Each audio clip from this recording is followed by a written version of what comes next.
tewali kuvuganya wakati wa Kenzo ne Dr. Hamza Ssebunya. Rema namukula gamba nti tewali kuvuganya kwamu era nga buli omu alina kyasinga mune mpola mpola. So n'olwekyo competition zino okuba nti zivaawo okuva mu bafaani mu bafamile n'ab'enganda n'abasigaddewo mpola mpola. Yes, tukwaniriza nateera ku mukutu gwaffe omuganzi ogumanyikiddwa nga Uganda mu Kamoli amanya n'eddoboozi Wampita Ntambi Kimso Rich Boy Maxud Junior. Weebale kuba nti otambula naffe, weebale kuba nti otwagala, weebale kuba nti osubscribinga gwe yasubscribinga ate atanaba kusubscribinga agamba nti ake kaseera obeere nti osubscribinga atutambule ffenna mu maaso mpola mpola. There is no need of wasting time. Olunaku lwa leero muzikirize ngende straight ku Rema n'amakula, then after nkomewo tubabulire ensonga nga bwe zitambula mpola mpola. Rema n'amakula olunaku lwa leero avuddeyo n'ategeeza eggwanga nti tewali competition wakati wa Eddie Kenzo kwagatta ne boyfriend we, current boyfriend amanyikiddwa nga Dr. Hamza Ssebunya, ng'agamba nti wano nno buli omu alina kyasinga muna. According to Rema n'amakula, Rema agamba nti Kenzo ayinza okuba nga mugagga, yes, ayinza okuba nga alina buli kimu. Kenzo ayinza okuba nga ali famous nga wakabi okusingako ensi yonna emumanyi. Nani nti ayinza okuba nga ali famous, ayinza okuba nga wakabi, ayinza okuba nga ensi bw'aba ayogera emutenda nemuwulira. Of course ne Dr. Hamza Ssebunya alina ebyasingako Kenzo.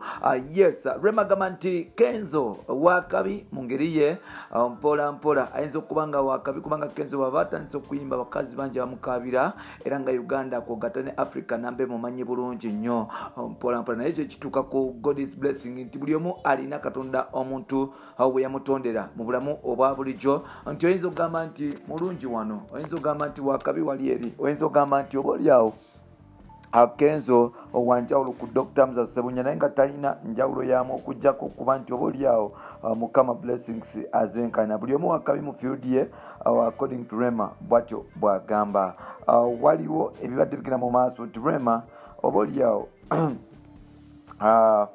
yakola worst choice eyokuba nti achuzinga omusajja oba oliawo atali famous, atali celebrities gwe tamanyi era nga Rema abadde bamwachuzinga okuba nti aleka omusajja stamina daddy, omusajja ensi yonna gwe tunulira nekabira, ensi yonna gwerindirira nekabira, nga mugamba nti wakola mistake okuleka Dr. Hamza Ssebunya, wakola mistake okuba nti oboli awasulawo omusajja oyo kubanga omusajja oyo yali akusobola, omusajja oyo yali asobola okutwala mu nsi y'ensuubizo, omusajja oyo yali asobola okuba nti akukolera ebintu eby'ettabu, omusajja oyo yali asobola okuba nti akolera ebintu ebyenjawulo, naye because yamusuulawo watandika okuba nti waleetawo speed n'okugeraganya kugatta n'okupima wakati wa musajja mukulu amanyikiddwa nga yes, Dr. Hamza Ssebunya kugatta Eddie Kenzo. Abasinga bagamba, especially family ya Rema, bagamba nti Rema yakola bubi okuleka omusajja Kenzo.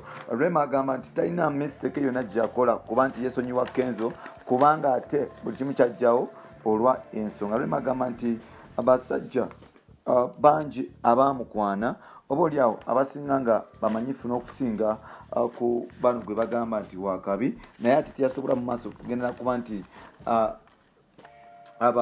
agenda nabo olw'ensonga ezimu oba endala. Rema agamba nti buli omu Katonda alina ensonga lwaki yamusisinkanya. Okuleka Kenzo si musango kubanga ne Kenzo alina bwe yafuna, n'okuba oliawo okuba nti agenda ne Dr. Hamza Ssebunya si musango. Rema agamba nti oyinza okuwana Kenzo nti wakabi ali famous ensi yonna emumanyi, naye nga bambi ne Dr. Hamza Ssebunya alina akantu akatonotono kasingako Edisa Musuuza. So nolwekyo avudde n'agamba nti tulekerawo kuba nti tupimapima abasajja bano ababiri. Rema giri myaka ebiri bukyanga beeta ne Kenzo officially mu mawulire naye ng'ate emyaka gino ebiri wabaddewo akasigiri nti nga kampu ebbiri zonna azigezaako okuba nti zirumya Rema omukwano gwe obiseera ebisinga gutadde mu mawulire era nga guze gulanda.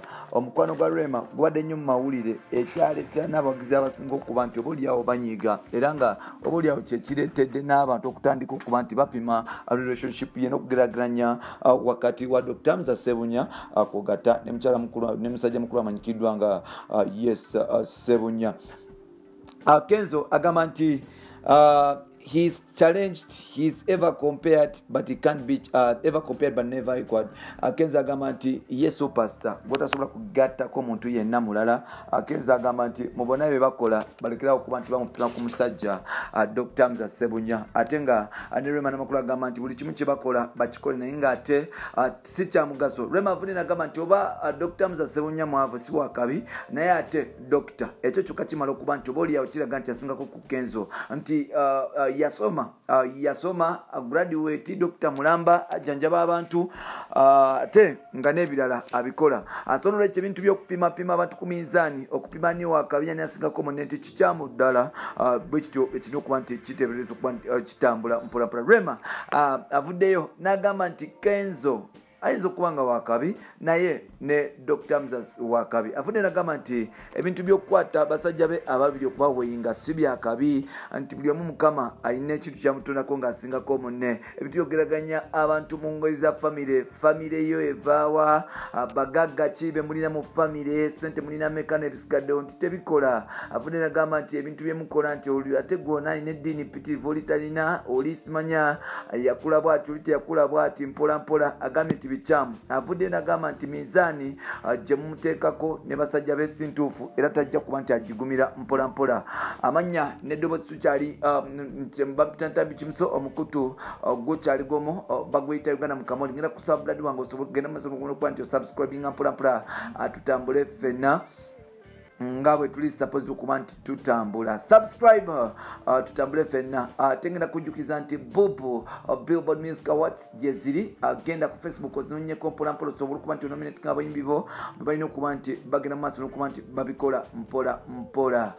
Guno omwaka Rema agutandikidde mu giyajjukira nti ku Valentine's Day basobola okuba nti bamutonera ebirabo era nga bamutuusaako gye bayise biggest surprise ever. Surprise yali yakabinyo surprise yali nnungi omukwano gwagenda mu maaso n'okuba nti gubasaza mu kabu mpolampola era nga byali bingi ebyayogera ku olwo olunaku bangi oboolyawo abagenda mu maaso n'okuba nti bapima Rema nga baagala okulaba kikyavaamu naye ng'ate Rema ebiseera ebisinga akyagenze mu maaso n'okuba nti ababadala olw'okuba nti oboolyawo minzaani gye bamuteekako n'akazito oboolyawo siikekamu. So n'olwekyo kibi nnyo okuba nti bapima abantu ababiri ne babateeka ku minzaani yemu mpolampola. Omukutu guli gumu gwa Uganda mu Kamoli bampita Ntambi Kimuso Rich Boya Maxudi Junior. Kenzo bukyanga Rema agenda tanaba kuba nti afuna mukyala mulala. Ebiseera ebisinga abasajja tutekinga time okufuna abantu betwagala era nga bwofuna omuntu oyo gweyagala